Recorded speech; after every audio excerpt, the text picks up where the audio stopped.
computer. Yeah. Hey, I'm Heather King, and I'm here with my dear friend Patrick Kerr. He's showing us around. He's a famous actor, which we'll get into. As you may know, you probably recognize him from any number of Broadway shows, TV shows, etc., theater. But wait, he's in his new place in the Poconos. You have just painted. What's the color again? The white? The white of the cabinets is oh, this is Swiss coffee. Okay. It's a Benjamin Moore color. It's one of their most popular colors. And it Swiss. was, yeah, I almost painted everything this yellow, but I chickened out. Mhm. And I just left the interior. Oh, no, I think you were right. I think you were Oh, right. okay. But I made a sort of homage to the yellow, an acknowledgement of the yellow with these. Oh, I see. The hardware. Yeah, the little tiny yellow things. So they're supposed to be like, vintagey, I guess. Yeah. And so here's They're the place. accents. Here's my little place. So I painted all the walls. Those are ballet white. Ballet white. That's what I was looking for. Mhm. And then the little guest bedroom is what color is that? I don't even have a lamp in here, nor a bed. This is what color did I paint it? White Dove, which is Benjamin Moore's most popular color. Okay. And there, I have to get new doors on here. Anyway, it was in pretty good shape, but it needed a lot of work. Yes. But that was reflected in the price I paid for it. So, but you put money into it. I've never owned a house before. Right. You've owned condos, but you've never owned a house. Yeah. Yeah, I owned condos that yeah. But the house sort of becomes like a thing, it becomes a big project, but and you're putting a lot of money in it if unless you get like, turnkey, and I can understand why people want that, but I sort of like to have my own sort of input. Yes, your stamp. Yeah, I might as well make my own and so put the money there. But at first it was like sort of had to hire a guy to do excavation outside because there was water getting into the crawl space. And so there's money spent that you don't see. Mhm. You just don't see, but you just know it's there. And so the crawl space is now like encapsulated, which is a kind of thing and there's a sump pump down there, which was there, but I was like, oh, good, there's a sump pump. And what I didn't realize was, wait, why is there a sump pump? If there's a sump pump, people just don't do it randomly. They need a sump pump. So I didn't put that together. And I should have looked at it's a little downhill. This is the mountains, Pocono Mountains. So it's a little downhill from my neighbors. So it's probably not the greatest location, but live and learn. And it's certainly manageable. The house was built in 1978 and it's lasted this long, so it'll probably, and I get a lot of fulfillment from doing some of the work myself, what I can do. Right. It's really nice. I realize I kind of have an aptitude for it. I'm not so bad at it. So how are you, Heather? How are you doing? I'm good. I'm good. I have hay fever, but yeah, no, this is great. This is great to see your place. And uh, I just wanted to do this. I mean, Patrick and I are friends for how long? A good 20 years, if not longer. We met in LA. Yeah, it's 90. I moved to LA in 93. And I think I probably met you, yeah, certainly before the Y2K, certainly before that, the Oh, yeah. millennium. Is Oh, it way before. or is it Yeah, I millennium, think right? way before Like that. 90, Yeah, like 96 or something, maybe? I would think so. Yeah. Yeah. Um, and but you're an East Coast guy, and you also live, I mean, your main resident, you live in Washington Heights, you live in New Yeah. York, basically. Yeah. So this is Yeah. your Yeah. It's great. Yeah. And this is the fruit of your acting career, right? In Well, part. it is. Yeah. Specifically, this is the fruit of this TV show that I'm on currently, Yeah. called The Big Door Prize. It's on Right. Apple. We just got a love letter in the New York Times, a review. So Oh, you did today? yeah, one of my showrunners just sent it to me. Yeah, today, out today, and the what to watch this weekend thing. And so it's really nice, and it's kind of yeah, the season two dropped, as they say. Um, yeah, this last Wednesday, Hmm. they dropped 3 episodes, and then they dropped episode 4 last night. So it'll be one. And in episode 4, it's like I'm like sort of, I guess it's my story. I guess it's the main thing, which I won't watch. I can't bear to watch myself, but but anyway, yeah. But it's been nice to kind of, So yeah, wait, did they, all right, and you play a guy, a small town grocer named Mr. Johnson, correct? Mr. Johnson. Yeah. Yeah. So episode 4 is your Walter. story. Oh, Walter did, Johnson. okay. And did the Mhm. New York Times mention you?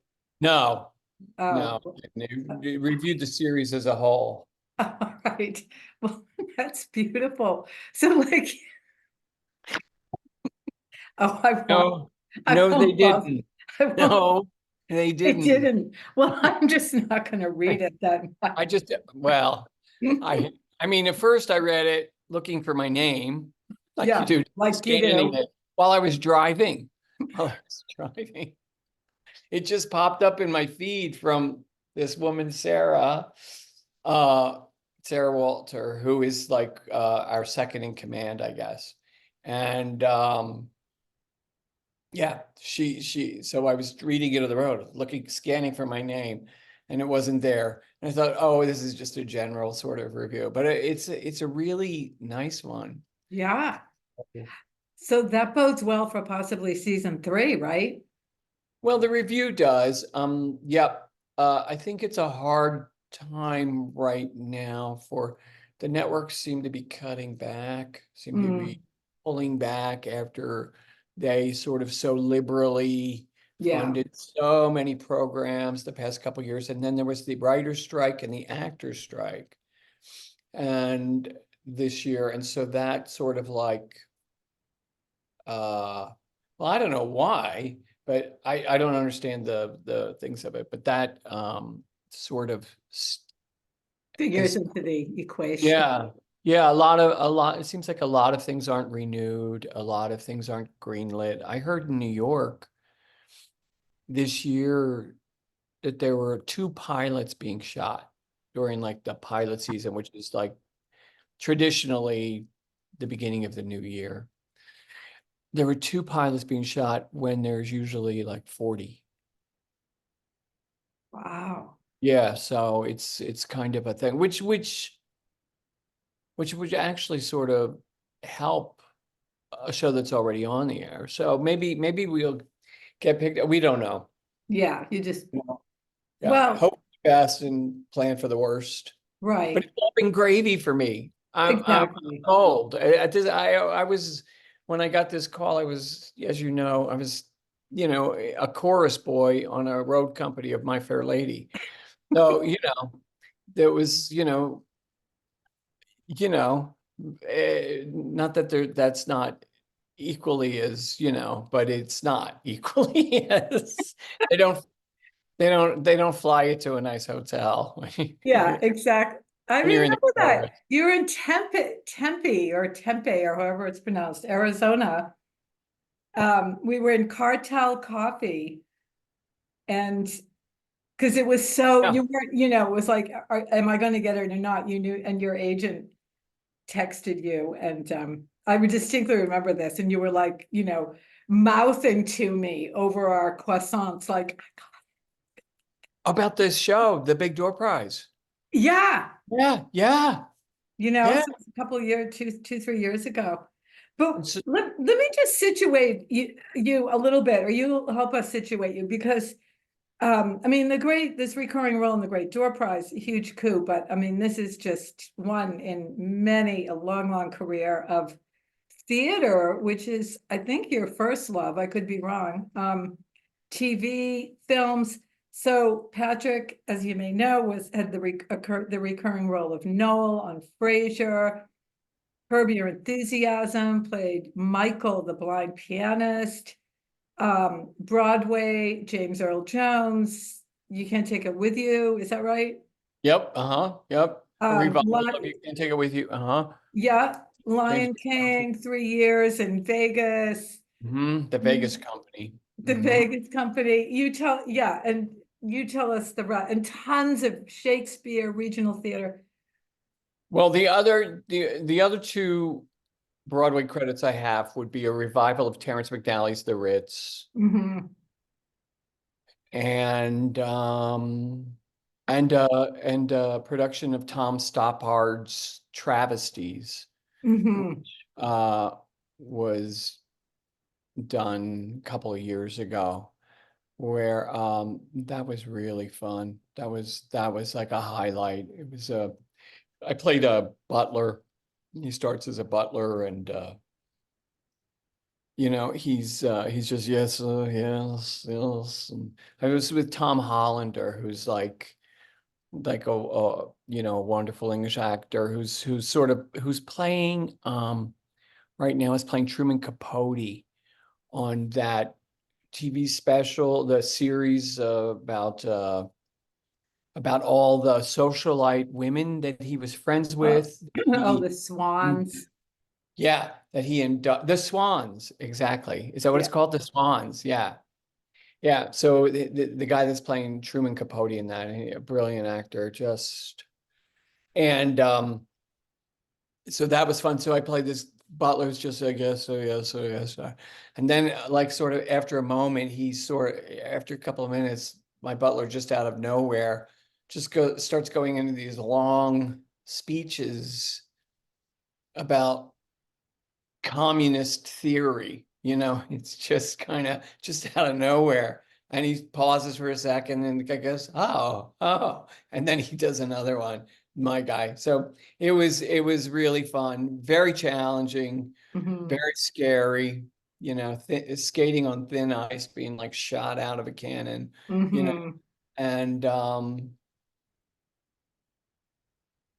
just like I guess partly why, like what's so thrilling to me, you mentioned that theater is probably my first, and it is because it's live. Anything can happen. A couple times I just went sky high during in front of Broadway audience. I was just what's next, And Tom Hollander would always help me out. He was able to mhm, help me out, but just like twice you know um but yeah, it was really fun, and I like playing language, mhm, and film's a different medium. It's not based on language, it's based on image, on photography, on what you see. It's mhm, see. And theater is from the word auditorium is mhm, audio. mhm. And when they invented it, the Greeks, they were in masks, and people were so far away. I got to go to Ephesus. I went to Ephesus with Tassos, our friend Tassos. And Mhm. Last summer you went. last summer, yeah, that was another like big door prize. Yeah, a house and a trip to Greece. So like anyway, we went to there's a intact ancient theater there, And I sat in the and Mhm. Tassos, not me. Tassos wanted me. I was like, no, no, no. But we got there first thing in the morning, no one was there. And so it was amazing the acoustics, you could see Mhm. actors could, project, there's no mics, of course, and Right. you could hear so well. It just Mm. echoed, like speaking voices kind of echoed there. It's amazing. Uh, Well, plus I never thought of it, but on the stage, you're also 100%, there's no part of you that can be hidden, it's not like being filmed, very, very different from being filmed for a movie where you can have a close-up on your face and your whole body's in, yeah, you can't see it. Right. The film, when you're in camera, then it goes to editing, and then it goes to Right. color correction, and then Right. and many takes. And so the actor is a playing piece of Mhm. the whole thing. And like, in the little times I have seen myself, it's like, oh, they went that way. Oh, they took that take. Oh, they got rid of that line. Oh, Mhm. they put his coverage when I was sort of talking here, or the reverse. You are just a part of the storytelling, Mhm. whereas when you're on stage, you have a lot more autonomy, I guess. Mhm. Doing, of course, it's an ensemble craft, but yeah, Well, you also, if you make a mistake, you make a mistake. I mean, there's no yeah. Oh, sure. And I have. cut, let's roll it again. Oh, Um, yeah, and then just for a second, you mentioned travesties, but also you were, is the bird, was it Zazzu? Is that the bird's name in the Zazzu. Mm-hmm. that's the part you played, and that too required, didn't you have to be kind of strung across the stage on a wire or something? No, you have the puppet though, and you have a very constricting costume and Hmm. wearing a wig, and you have to go in early. It's an The incredible makeup whole job. thing, yeah, You're very sort of, and it's very physical. It's, yeah. you know, you, I never sweat so much as I would do that. And we do 8 shows a week. And I just remember like, sort of like, you'd have a 5 show weekend, you'd do 2 on Saturday, 2 on Sunday, and 1 on Friday. And when Sunday evening came along, we take showers because to get all the makeup off in our dressing room. And, Hmm. um, oh, the exhaustion that would come in, or the feeling of accomplishment that goes along with that exhaustion. Like, Yeah, you know, we did it. yeah, got through another one, We and did it. sometimes we're like, I can't The do it. show went on. Yeah. Yeah. Well, okay, so speaking of which, and I just, as we discussed, I just kind of wanted to do this. I think people like we don't often, sometimes if you're well known enough, you might get interviewed, but like people don't really get to tell their stories in a way. And I sort of, because I'm always wanting to encourage, um, especially young people who might be contemplating entering the creative life, but anyone really, just encourage them and invite them and let them hear how someone else did it and how they've made a living all this time, which is a huge fear. How will there be enough money? So yeah, so that's what I want to do, but I want to start with this, and and all the time I've known you, I realize I've never asked you this, and I will just say, because we've talked about, I mean, I'm totally in awe of the whole art of acting. It's just, I think it's a mystery to anyone who doesn't do it, and it's moves us, and all of it. How do they do it? In my sense of you, like I am super sappy, but you're not. But what I get from you in the many, many times we've talked about acting is like this deep sense of, um, I'm gonna cry.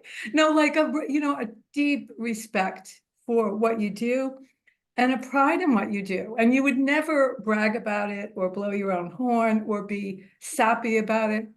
But that's what comes across. So what I wanted to ask you is, have you ever, because you started acting at what age? When was your first, I think you said it was Waiting for Godot at the age of, I was like 8 or 9, I guess. yeah, okay. 9 or 10. I don't know. Yeah, and you were born in 1956? 56. Okay, so a long career. Have you ever missed a performance? Oh, sure. Oh, A million times. yeah. No, Those, you have not. You, well, well, oh, there was that time when you were 22, right? yeah. Yeah, I did miss a performance. I did miss a performance by sort of, uh yeah, I mean, I quit drinking because of that performance that I missed. It was a daytime performance. It was a matinee. I was in this thing in Philadelphia. I was 22. Mhm. And I had drank too much the night before and I was passed out and I missed the show. And I got fired. And I was performing two different shows. I was doing that live Center City soap opera. And then in the evening, I was in their production of Midsummer Night's Dream. It was done in the City Hall courtyard. It was a place called the Philadelphia Company. And yeah, I raced over there and the guy, Bob Headley, was the artistic director and the director of the show. And he was very good to me, but he said, "What happened?" And I said, "I have no excuse." And he said, "I'm going to have to fire you." I said, "I know." And I stopped drinking because of that, Mhm. because I was heartbroken Yeah, to, like you were talking about, yes. to let that go.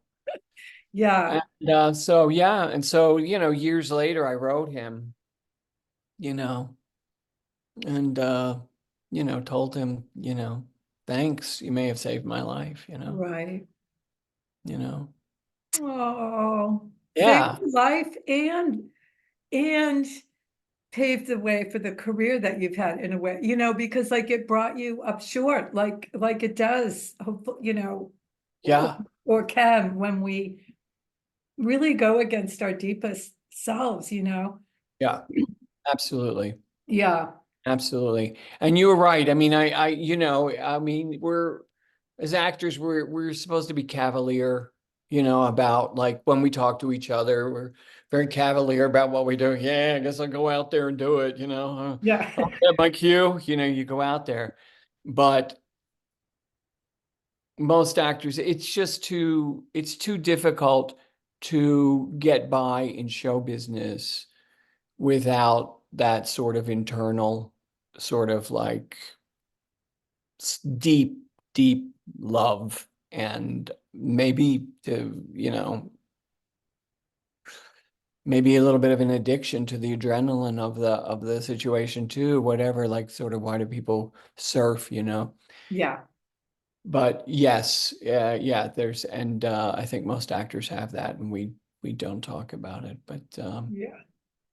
yeah, yeah, yeah. I've worked really hard, Mhm. especially in my 20s. I don't work so hard now, but I still work hard, Yes. still try to work hard. No, But I to know you what I do. was doing, and you talked about like you're in awe of acting and and like how do they do it? And to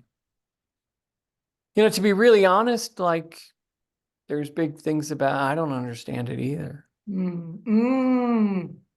It's like yeah, well, you just go out and say the lines, I guess that's it. And play with the person opposite. And then there's like this other element to the whole thing of like, sort of like,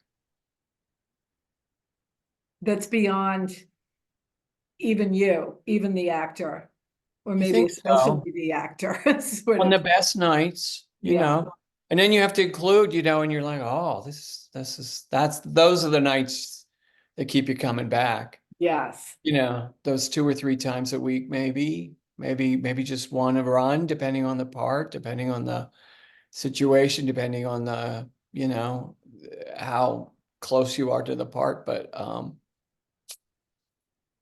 uh, and rarely when you're in front of camera, because you do it in pieces, you do it in such little Mm. pieces. Yeah.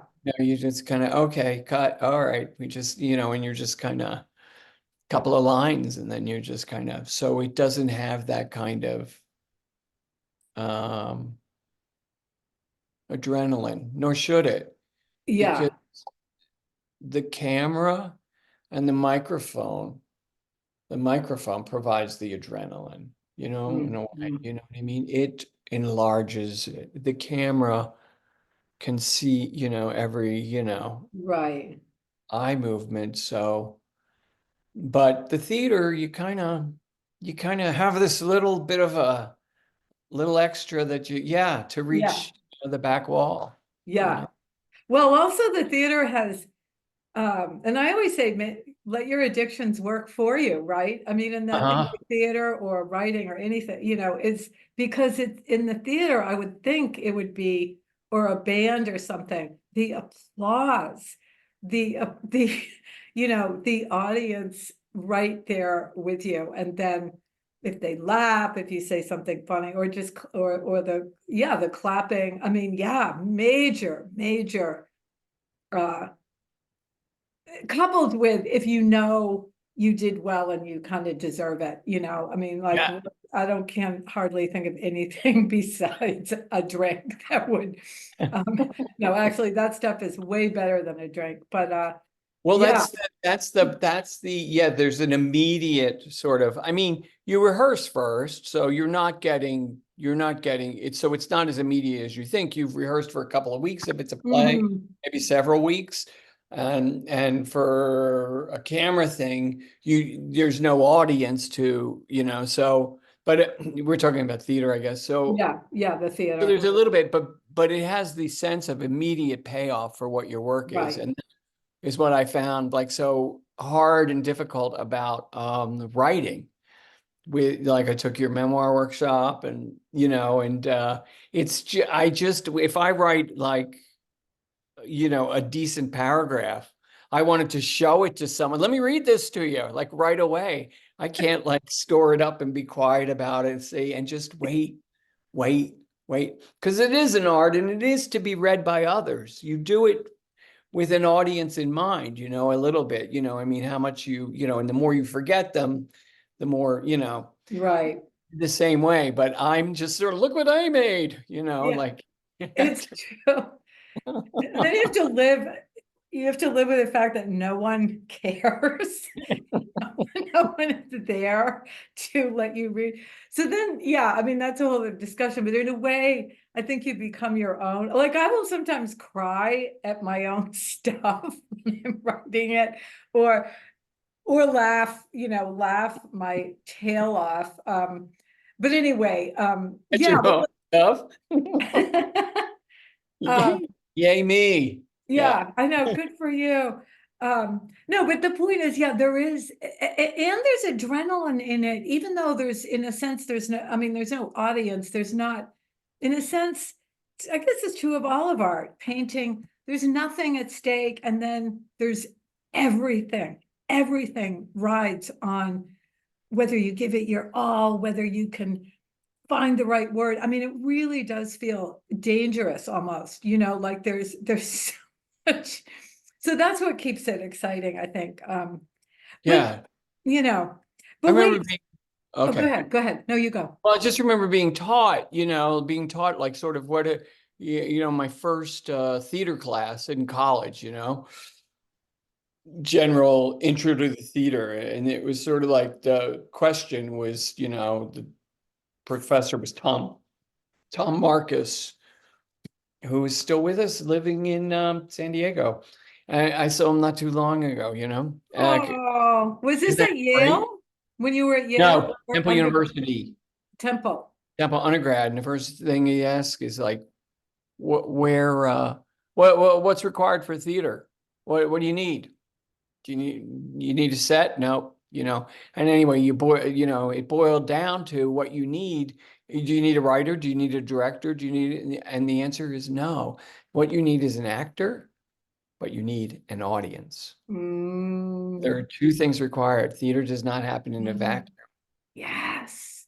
Now, do you think that's the case for writing? Oh, that gives me goosebumps. Huh. No, I don't. I think that's why acting is kind of in a Black. class by itself, in its own, I mean, every art has its own, but no, because I mean, you could, of course, and you rehearse a soliloquy, say, in the privacy of your home, but it's Yeah, not, that's not theater though. So right. no, I don't think that's true of writing. And in fact, writing is meant for a reader who is reading it in silence. So in a way, it's a different kind of communication. Right, It's, do you know, right, it's really kind of right. And core, hardcore film love or is film hard. is no film is in a way too. You go in a dark room, you're not when you sit in the auditorium at the Odeon, you're not really watching it with everyone else in the room. Right. But theater you become an audience. But maybe you do. I don't know. You could argue that, with the film thing, but it can be absorbed alone. It's a different beast. It's a different, no, that would be a fascinating question. What is the difference, if any, between a film, the audience at a film? You don't really call it an audience when you're watching well, I guess you do. But Hmm. a member of the person who's watching a Yeah. play on stage and a member of someone who's watching a film, it's a different feeling. Yeah. People dress differently for it, I think, in a way, Yeah. Yeah. Theater Uh, has a community kind of thing to it, I guess, just by its nature. I wonder if it always did. I don't know. It's just kind of like, I wonder, yeah. I don't know. This is like, it's kind of splitting hairs it's a kind little. of splitting hairs, but it's interesting. No, but Yeah. it goes to, because the audience in the theater is, in a sense, it's not like the audience is part of the play, but as your professor said, like, theater doesn't exist without an audience. And so in a sense, you are a participant in a way that you're not watching a film, Yeah. because you know that an audience can affect the people on stage in a way that they're never going to affect the people who've already done the That's film. it. That's exactly it. I mean, they affect you like crazy. And they're Yeah, the final element, basically in the way modern productions go. But they're your teacher. right. You enter into this relationship with them. I mean, I'm an actor. I'm just playing the scene. I'm making it look like I'm just playing it personally with you. And we're in my kitchen and we're talking about, where we're going to send our kid to college, but you're aware of the audience, and especially with jokes, Yeah, you know what I mean? Like, say, oh, that didn't work. And how do I know? Because of what I got from the house. Like, I right. didn't know, and so, like, why didn't it work? You know what I mean? But Yeah, you know that. And then when they're deadly quiet, when you can hear a pin drop, which you often can, that's like, okay, they're reading my mind now. yeah, It's sort of like we're all together. But when yeah. they cough, it's not just random that they're coughing. They're Mm, coughing. They're, and it can get more obvious than that, stuff like that. I've never had anything thrown at me, but but the yeah. old days, they used to do that. Yeah, or like boo, Yeah. audiences have Yeah. just like I think they watch should each other bring shut back down. they should bring back booing. We should really have it, because, and I'm being serious, because I think that is sort of like exactly what we're saying, is that the audience participates. You participate, you're part of it, so you should boo. You're allowed to boo, and our modern times have become the audience just sits there quietly, passively. Right. Remember, I used to do like children's theater, or for school groups, you do a school matinee, and and you often hear these teachers say, now everyone be quiet. I don't want you to disturb the actors. Every actor in the wings going, no, no, don't tell them to sit on Let their them, hands. yeah, Let them react, let them have this thing, because that's what makes it new. That's what makes yeah, it fresh. This yeah, audience. That's what makes it the first time for yeah, us, yeah. Probably kids would be a great audience in that sense. great Um, audience, you know, best, honest. yeah. But okay, so again, speaking of which, so how did you grow up around acting? You grew up in No. Delaware, right? Yeah, I grew up in Delaware. No, I went, I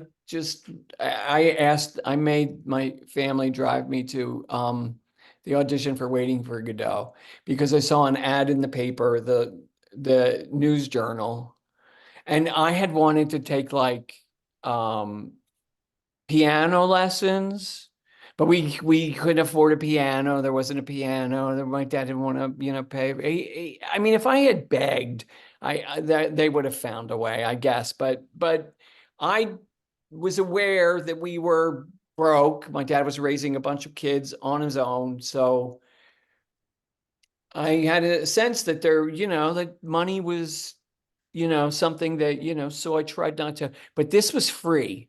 This didn't cost them. It wasn't going to cost them anything. And I knew I wanted to do something. So I said, look, this doesn't cost anything. You got to take me. And so they did.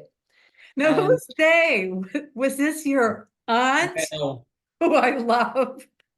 well, it was they would be sometimes my father, but mostly my Aunt Helen, who was Dad's older sister. Who couldn't see, couldn't really see she sat between, but she drove me there. And then later when I did a second play, my sister, Terry, who was like when I was about 12, I guess I did this musical called Do I Hear a Waltz at Community Theater or something like that, which is a Sondheim early thing. But my sister sometimes would pick me up from Oh, that. And she didn't have a license yet. She was driving. We'd have a cigarette on the way home. Just sort of, I loved it when she excellent. picked me up. Yeah, yeah. So, So yeah, that's how it started. yeah. But okay, but when you saw the ad in the paper for Waiting for Godot, I mean, did you ever was there a performance that you had seen that galvanized you, or you just were like, No, this no, I is hadn't seen fun? anything. I hadn't seen anything. Nothing. They were looking for a kid. They were just What? looking for a kid. Yeah. And because there's a boy in the part in the play. Most people forget about it because it's a small part. He comes in once in act one and once in act two, and he has these scene with these guys, and he's sort of Godot's representative because Godot never shows up, as most people know at this point. But I hope it's not a spoiler. Yeah, thanks a lot, Patrick. So wait, so you Yeah, auditioned Hamlet doesn't turn out too well either, folks. and you got the part, like sight unseen, like you'd never acted or thought about acting, and you got the part. Yeah, why don't, yeah, yeah, I was probably just the loudest kid, you know. Right. I mean, They'll be able to hear him. I know it wasn't Yeah. Broadway, but still. But did you love it? Like what? In other words, I'm trying to Oh, get I at what loved it. I you loved it. loved it. It was a glamour thing. It was, well, first of all, to remember all the lines and to sort of recite them and to get the attention, like not have to fight my brothers and sisters for attention and stuff like that was great, with the audience. Yeah. But mostly I remember, and this is more from Do I Hear a Waltz with it, had a bigger cast and stuff like that. I just remember these adults being like fatally glamorous to me. They're so glamorous. And With the makeup and the the perfume and stuff. makeup in there, yeah, their whole thing, their costumes, and there was they served wedges afterwards. There were parties or something like that, or receptions. And they served wedges of provolone cheese, wedges of salami. We didn't have that. We didn't have that at my house. American cheese, sliced, you know. Uh yeah. So it So was there was exotic. it was exotic. It was exotic, and they were really nice to me, you know. So I think that was I remember the people being nice to me more than I remember the audiences, more than I remember being thrilled, but I just remember the camaraderie of the other actors. Right. And to this day, I think that is, I mean, maybe I'm an actor a lot because I really like hanging out with other actors. Right. Get to Yeah. they're They're they're kind of they're great. real funny. Yeah, they're great. Yeah. Funny Yeah. people. I mean, they're crazy too. They're, just like everybody else. They're a Yeah, wide yeah. variety. But yeah, And just, okay, and just briefly, because the other thing you had lost, there were five of you, right? 5 kids. yeah, And you'd lost your mother when you were how old? 6, about to turn Okay, 6. Yeah, okay, so, my mother died. She having problems with having the baby with Maureen. And so Maureen was 3 weeks old when my mother died. So she never came out of the hospital. She was only 29. I think what mm, happened was she had some heart condition as a child. She'd had rheumatic fever or something like that. And I'm piecing this together. And so I think she was set up for it, and she was very little, and she was, tiny, and so yeah, so I think there was a blood clot that formed in and it went into her lungs, and I guess it, you know, killed her, asphyxiated her or something. mm, She died. So yes, and so my father, her sister, raised Maureen, my mother's sister, Anne, who didn't have any children of her own. So Maureen was raised as like sort of their daughter, although we mhm, all knew, she knew we were her brothers and sisters, and we knew she was our sister. And my father, raised 4 of us, and we were babies. We were like, I was the second oldest, and I was 5. So my sister Terry was like 7, because mm, Irish, very Irish, and Jay was like 20, was 4, and Bernadette must have been 3. mm, He came a few years after. yeah, So, yeah. So, I mean, we had housekeepers. He would get these housekeepers for a while. For a couple of years, we had those kind. I guess until everyone was in school, till yeah, everyone was in first grade around that time. And then we were kind of on our own. We were latchkey kids. And my sister Terry, only a year older than me, which was, you know, the surrogate mother, yeah, yeah. she she she did everything. And Oh, like, yeah, t 10, by 10 she was, right, yeah, yeah, yeah. yeah, she was, yeah, everything. And I remember you, and all your siblings are also gone now, right? Yes, yes, we're very delicate people, You're apparently. No, but Hothouse flowers. Yes, I don't have anyone left in my immediate family. My 3 sisters are gone, and my brother's gone. Um, the Maureen, who was the 3-week-old, died. When she was like 32 or 33, mm, and she mhm. left 4 kids too, 4 babies. Who I Oh, know, who I yeah, and so she died early. She had asthma, and so it was a pulmonary thing, like my mother, and so she died. And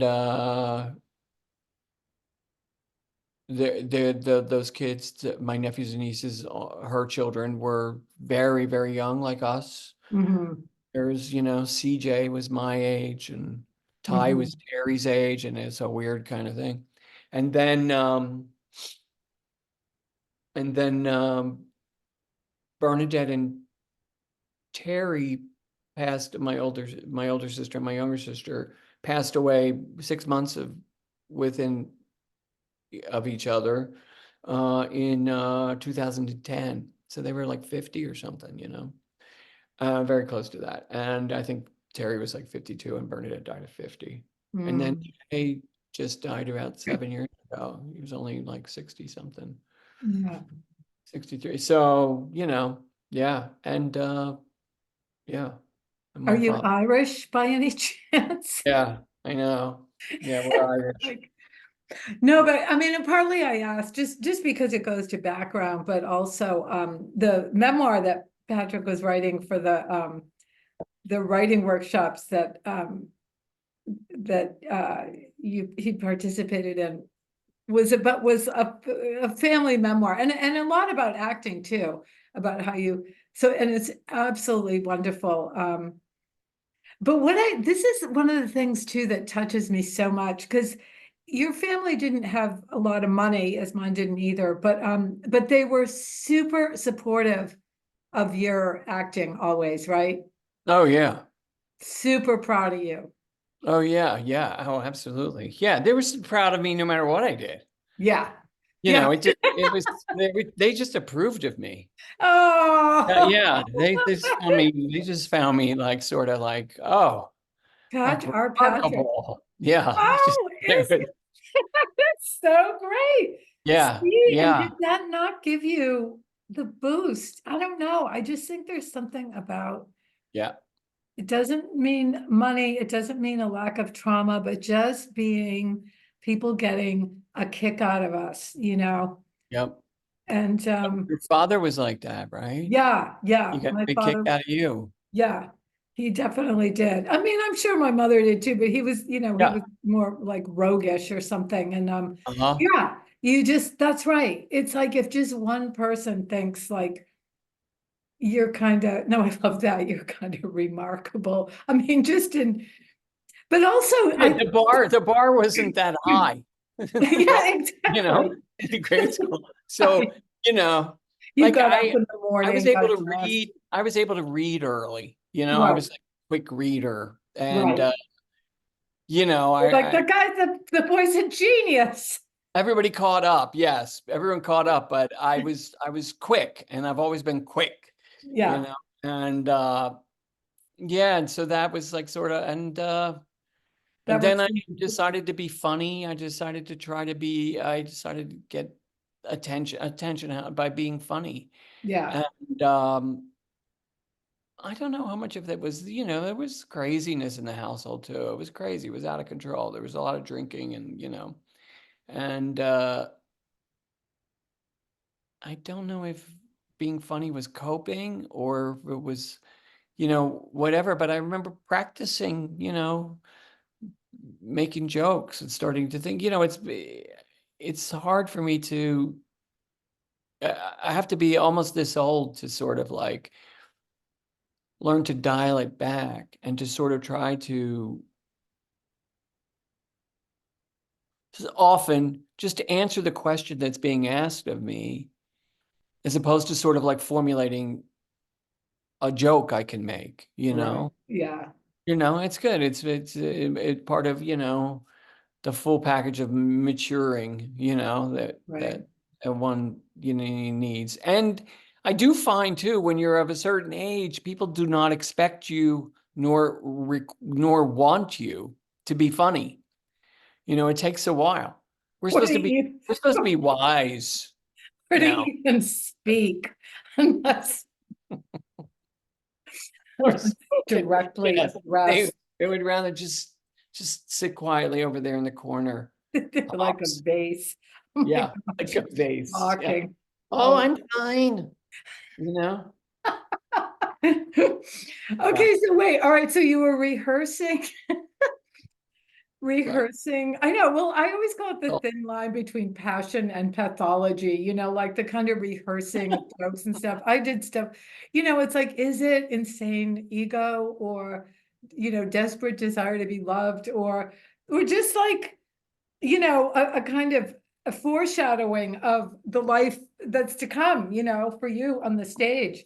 Um, but anyway, okay, so you got the first part and you went on and you always kind of acted continuously since then, like, right? Like in high school. well, I didn't the first couple of years of high school. I didn't.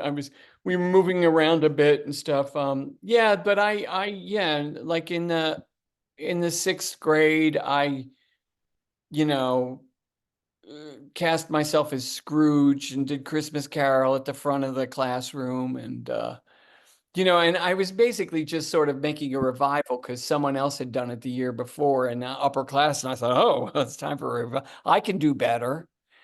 I could be better at Scrooge. Yeah, there's a sad competitiveness in my acting, which is, it shouldn't be there. It doesn't, sort of get that out. But there Yeah, is that. you know. I'm sure it never occurred to you to be Mr. Cratchit. No, no, you meant to be Scrooge. Ah, Or Tiny yeah. Tim. Every fool that goes around with Merry Christmas on his lips should be boiled in his own pudding and buried with a stake of holly in his heart. Yeah, I remember those. You could put a gun to my head and I would not be able to remember a line from the last thing I did. But I did Scrooge, this yes. short little, but Scrooge when I was 9. Yeah. Yeah, Does you remember, yeah, yeah. Well, you they put loomed on a hard large. drive back then. And now What's they're on that? The you hard put it drive. on the hard drive of your brain somehow. Yeah, yeah. Well, And so then when you're 9, you don't have, not a lot, not a ton has happened to you. You hadn't been in a million things. And so, right, I think it does. It goes into some place in the hard drive that is, yes. I um, remember I had this period in Las Vegas when I was doing Lion King. And yeah, I was forgetting my lines. I was suddenly nervous. I'd taken a fall a couple, and it was suddenly like we're like done it for a year. And I turned to a stage manager. I go, "What's my first line? What's my first line?" Because I go, "Is there a book around? Is there a script?" No, we haven't had a script back here for 6 months. So I grabbed the little kid who plays the long thing. I said, "Hey, Zazzu, what's my first name? Simba, what's my first name? What's my first line? I mean," uh, he and he knew it. And he knew my second did. line. He knew my third line. He knew every line, every measure of the music, every dance move, like the little kids did, the 9-year-olds of the Sounds show. like all about Eve. It's, They were younger than that. I'll do your part for you, Patrick. No, they already had a bigger part. They were, yeah, they had, right, they had their own big park. No, Yeah. that's great. Okay, so, only because we've been gone, we've talked almost an hour. Have we? Yes, I've talked an hour. so we've got you to the age of 9. I knew. Oh, sorry. That was probably No, so right. this is I me. knew This when is we, me. No, but we've talked about a whole bunch of stuff. No, we'll just talk until we're sick of it, and then we can always have a part 2 or something. We can do whatever we want. yeah. But okay, so then, all right, but you acted, and obviously you had caught the acting bug. I mean, Yeah. something had taken root. And I mean, did you know early on, like, this is, wow, I wonder if I could do, like, this is what I'd love to do forever? Yeah, yeah. It was secretly what I wanted to do, but I went to school as a journalism major at first because I thought like you couldn't, it wasn't practical kind of thing to do. But I Right. ended up in the theater department quickly thereafter and A temple. at Temple University. And then I was 22, got out of school and moved to New York. My friends from moved me up there, dropped me off in New York. I lived in on 14th Street, B&C, couldn't get an agent, cleaned houses, did some non-union stuff, wasn't in the union yet. Um, just did, and yeah, I've basically done it since. Things were hard. I had gotten my union card doing a children's theater production when I was like 25, and then I still couldn't get an agent. Once you're in the union, you need an agent because they are the gatekeepers to the parts, as it were, and it Mhm. wasn't interested in me. And so I thought, okay, I'll try to go to grad school. If I don't get to grad school, I'll do something else because I'm not someone who can be hungry. I'm not someone that can be worried about my bills. So I said Mhm. I'll give it up. And so I auditioned for a bunch of grad schools. The only one that took me was Yale School of Drama, which was the one to take you. So that was fine by me. And so I ended up there and got out in 87 and I've been a pro since. I've Mhm. had a job when I got out and doing Greek tragedy and at the Guthrie Theater and, did plays. And then in 93, I did a play that was a hit off Broadway. We went to LA with that show. What was the show? It was called Jeffrey by Paul Rudnick. It was directed Mhm. by Chris Ashley. And the original cast was going to LA to work at the Geffen Theater in Westwood. Mhm. And we made this sort of deal because they weren't paying us that much money. It was pretty good money. It wasn't bad. And, but we said that we had an out if we got other work. And so the first producer, the showrunner, David Lee, from Frasier, uh, they were in their first season. He came to see the show. He just happened to be in the audience. He went back to his casting director and he said, these are the kind of people, because there's a broad comedy, these are the kind of people that should fill out our show. And so there were like 8 of us in that cast. And I think 5 of us were like playing parts on Frasier that first season. And like Whoa. 3 of us went through for like 11 years, which is what I did. I just did a couple a year. But then Frasier was a hit. So I was able to get a better agent with that. And because I was at Frasier, that agent was able to talk me into being seen for the sexier comedies, the hits at that time. So Such I as, brought into like Friends and Seinfeld and Will and Grace, and and so I did all those shows. ER, I did an awful lot of guest spots in the 90s and 93s, like a lot of TV and a lot of the sort of stuff that was hits. And so I did that. I kept doing theater. I started finding theater contacts in LA. I worked at the Taper. I would go down to South Coast Rep in Costa Mesa. I'd keep my hand in there. I remember watching the OJ trial from gavel to gavel in between jobs. I was in on a set when the verdict came in. They brought in monitors. Everyone was like, "Oh my God." Like, so yeah. And then when I turned I was in my 50s. I was pushing, yeah. I was about to turn 50. I was a multi-camera guy. Frasier's multi-camera, Seinfeld's multi-camera. That's what 4 cameras are in the thing, and there's an audience. That started going out of style, and reality TV was taking over. And so single camera, because it's realer, was what was happening, was starting to happen. But first it was reality. I was a multi-camera guy, and so work started slowing because I was over 50. There's a lot of more work in your 40s for men. I got offered a play back in New York. My sister Terry was not well. She's back on the East Coast. So for those 3 reasons, I decided it's time to come back to New York. I came back to New York. I was here for just less than a year, and I got The Lion King and went back to Vegas for 3 years because I was so close to LA. I went to LA for one final year. It was The Convincer.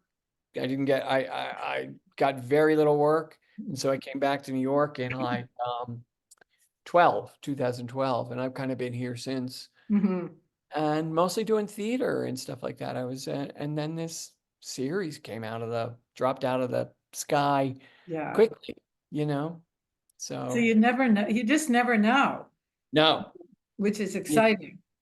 yeah, exciting and Scary. horrible. Yeah. Right. Yeah, horrible too. But Yeah. at this point, I have Social Security now, and like I'm just Pensions yeah, I have a pension, and yeah, so it's and like 2 homes.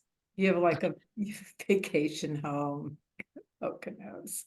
I do. No, but okay, do. but this is another thing. No, that was great. I mean, we could talk for 5 hours on just Yale Drama School. Like, I would love to just like break that to, what was that like and who was there and, um, but, because this is another thing I know about you.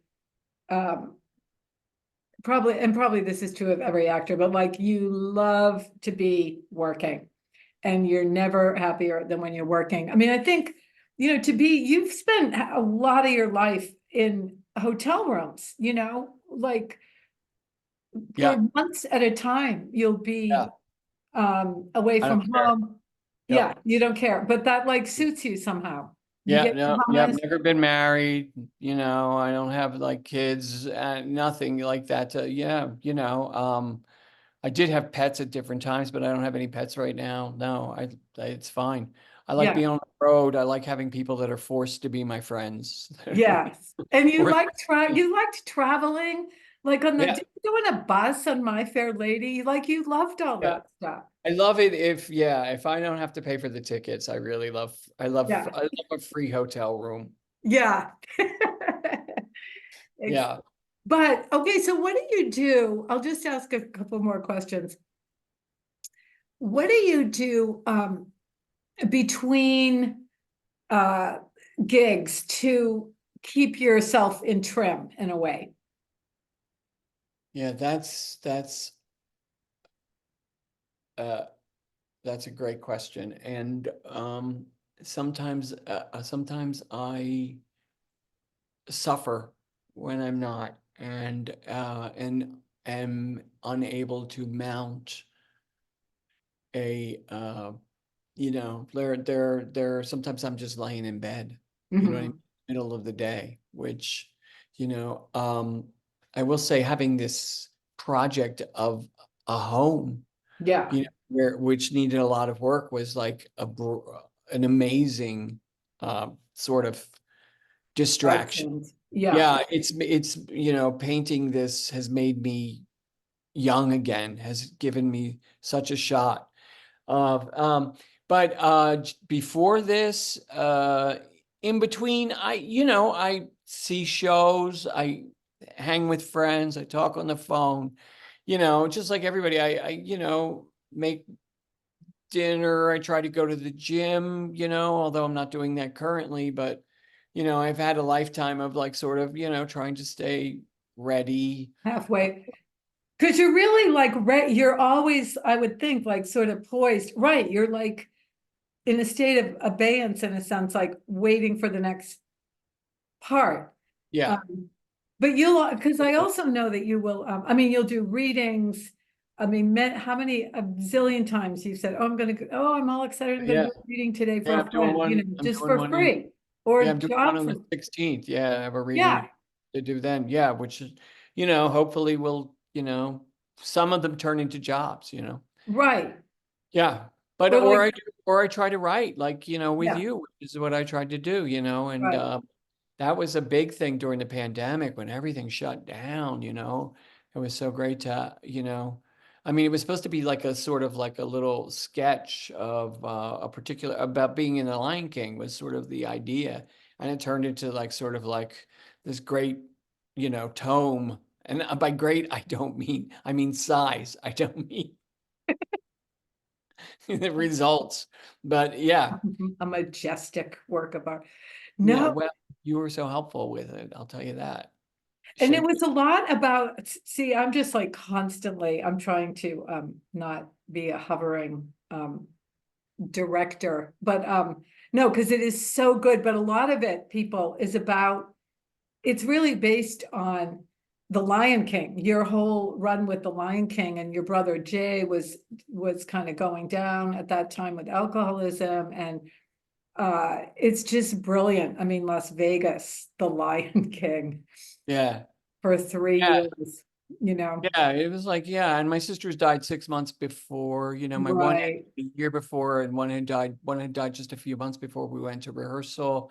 And so that sort of weaves through the thing. So basically I, tell my life story while I'm sort of going through the process of being in the Lion King. Yeah. Is kind right, of the structure on which it hangs, and it got away from it. And it ends with him passing away, I guess.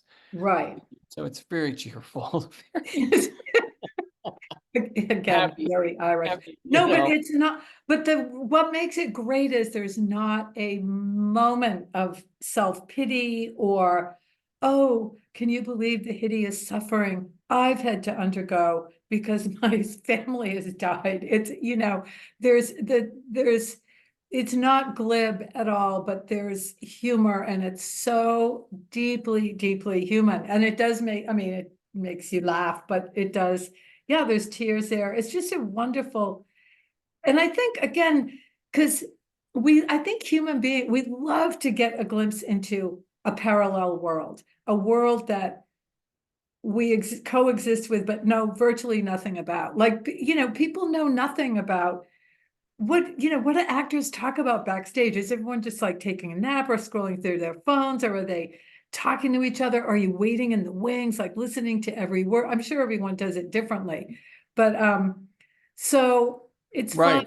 Right. Do you know? Right. Did- And there is a cultural sort of curiosity about Yeah, actors. Yeah. totally. Yeah. It's like sort of, yeah. It's like, it's like it's a great, yeah, it's a nice sort of perk to sort of like be able to, I mean, a lot of people are curious about it. Some people could care less, Right, of course, many people, and many people probably don't even distinguish the actor from the part, but right. but there were a lot of people who are sort of curious as to, inside, Yeah, like baseball, like because it does seem like a what club. happens in the dugout. Yeah. Exactly. And like baseball, it's like a club, and as you said, the camaraderie, which is, I mean, from all those movies in the 40s, about theater, whenever, or the Red Shoes or any movie like that, like there's always this mystique about the people in the cast, and how, I mean, there's obviously been movies and plays about that. So, but yeah, but what I always, my sense of you is always, oh, you do your singing, what's it called? Mule? Oh, yeah. My What's God. it called? Shmuel. Oh, sh- Yeah, it's an app. Yes, it's a karaoke app. Yes. Okay. And that's partly why I bought the house, basically, so I can like sing loud. Insane. No, but you had, seriously though, I mean, in some way, that's going to help you. And you did, in fact, have to sing in My Fair Lady. So Yep. the point is, you are always, this is what I observe, always honing your craft. You'll teach acting in Yep. between, you'll do a part for a friend for like $100 for 3 days Sure. or something. Your Sure. friend's making a movie. Oh no, totally. Yeah, I flew to Albuquerque. I mean, you're always doing, because you just love to keep your hand in there. Yeah, I really do. I really do. And it's like sort of like, uh, I went to Yale Drama School, which was an enormous opportunity in the business and stuff like that. But I went because I couldn't get work. I couldn't get an agent. And Mhm. I have friends who didn't go to grad school because they were working. They had jobs. They didn't need to, and it's Right. usually, particularly, it seems to be like ingenue women, young, beautiful women were very castable when most of us were in grad school. They're like that. And so not to, a lot of them were working, so there's no need. And there is no better teacher. Yale doesn't teach. The audience is the best teacher, the best teacher. Mhm. And then on a movie set, to learn how to do that, you have to learn that, but the only way to learn that is by watching other people do it. It's not so much watching it in your home. You can get the formula, you can get the idea of what basically, you can watch the show to get the tone of the show. But when you really want to learn how to act in front of a camera, you should watch someone who's done a lot of it standing in front of the camera off on the side. Yeah. They know how loud to be or how loud to not be. Okay, so this is TV or movie? TV, TV, TV. TV. Yeah, I haven't done many movies. So I've when done, you did, for example, Frasier was your first TV? I did a Law and Order in New York, and I was on a soap called Loving for like 3 or 4 months. I played this, Hate it. this, I played this henchman to this guy who was like this evil guy. I was like the guy that was like, yeah, boss. I was stupid. He gave me the name. He got me the part. It's the most general. We don't have time for this story, but it was basically I was only hired for a couple of days. And the guy that was playing the main part said, Harvey should say this. He started giving me his lines. He gave me a name. I was just thug number one, thug number two. And this guy, he wanted to make it funny, and he thought I was funny. And so he was Danish, and he said, Harvey should say this. And he started giving me lines. And so they wrote me in with this guy. And I went for like 4 or 5 months with him until we ended up in a fiery crash down in Florida. Our characters died in the boat. you know. Oh, okay. It's Faison. Anders Hove is the actor's name. The most generous thing I've ever done. The definition of generosity is an actor who will give another actor his His lines. lines. The Oh, wow. kindest thing that ever happened. We should dedicate what's his name? Andres Hove? Anders Hove, Hove. Oh, okay. Maybe I'll make a little screen at the beginning that says dedicated to Andres. Dedicated to Anders. Yeah. Yeah. No, and I If love, you'll come to LA, you can use my car. My car is there. oh my gosh. Danish. Beautiful. Yeah. Okay. All right. Well, okay, let me ask you this. Do you remember, because it seems like you do, like every single show that you've ever been in? And the director's name and where it was? No, No, no. I don't remember. No, but you no. remember a lot. Oh yeah. Yeah, I would think I remember an awful lot. Yeah. Yeah. Yeah.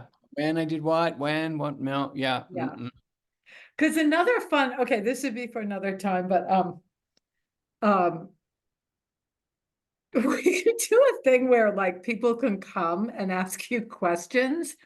Because that would be fun too. You know what I mean? Sure. Just have a Zoom with like, invite Oh, people. and- yeah. Because they would have a zillion questions too, but oh shoot. Well, yeah, because there's a whole thing of the personalities. That would be another 8 hours, personalities that you deal with and the big egos. And I Oh. mean, there's the Anders Hove, and then there's, I'm sure, other people who, maybe not quite that kind. Although you also very rarely, I don't know if you don't like badmouth your fellow actors. And I'm sure, I mean, you'll say like if the director is difficult or over directing or something, but No, I won't. just in private conversation, you'll just say in passing. But no, but anyway, just apropos of like helping the person who's coming along, because that's going to be a huge part of the job too. And maybe that comes from watching other people too, but how you deal with a director who you feel is directing sure. you in a way that's not really conducive to your best performance, or fellow actors who are going through a crisis or whatever. So there's a lot of moving parts. Sorry about that. No, not at all. But anyway, all right, well, maybe that's enough for one day. But I would just say, watch Patrick in Apple TV, The Great Door Prize. The big door prize. The Big Door Prize. But you get closer. You get closer than most people. I think it's I keep a hard saying the title to Great remember. Door Prize. Yeah, It's the like big door prize. The Great Gatsby and the Big Door Prize. It's based on a novel by writer M.O. Walsh. Okay. And he got the title from a John Prine song. Oh. Baby, we're the big door prize or something. Yeah. Mm-hmm. Yeah, he's a great singer-songwriter. Yeah. So that's where it comes from. Yeah. And it's streaming now on Apple. Yes. Yeah. Excellent. And Thanks, Heather. who knows what's next, Patrick? Yeah. Who knows? All right. Well, I'll stop recording, but wait, stay on so that we can chat for a minute, okay? Yeah. All right. Thank you, Patrick Kerr, so much for being with us. Thank you. Oh God, I'm such a talk. Like I've been practicing to do talk shows my entire life. I know. See, we barely scratched the surface. Maybe we should just like chat. We can just put it on my YouTube channel. Started with a tour. These are my walls. Ballet white. The Ballet white, the yellow. Starts to watch it, I think they're going to watch like 30 yellow seconds. accents. They're going to exit. Everyone under the age. I don't have time for this. Like 65, like tuned out at second 10. So what do? You put this on YouTube? Yeah, you could just record anything. I mean, I record myself. And you just put it on YouTube. Just put anyone can start. You could go to YouTube this moment and you should start your own channel. The And kids are watching YouTube only. that's all yeah, that's all the All kids. they watch. Yeah. But the thing is, it's so easy. I mean, most people are a little more sophisticated and like edit I do have some kind of lame software, I mean, video editing thing, but I'm just too You do? lazy. It's, Yeah. for me, it's just fun, so I can give a little, oh, I've been thinking about this, or I want to share a book. So yeah, I'll do a little 15-20 minute video, but yeah, you just record it and then you upload it and put like a thumbnail and a title and put it up. So wait, okay, I'm gonna stop recording just so I can go get some more coffee. Oh, yeah. All right, but wait, but don't leave. Okay, Okay. thank you, Patrick. Talk to you soon. Oh, okay. All right. Bye-bye. Bye.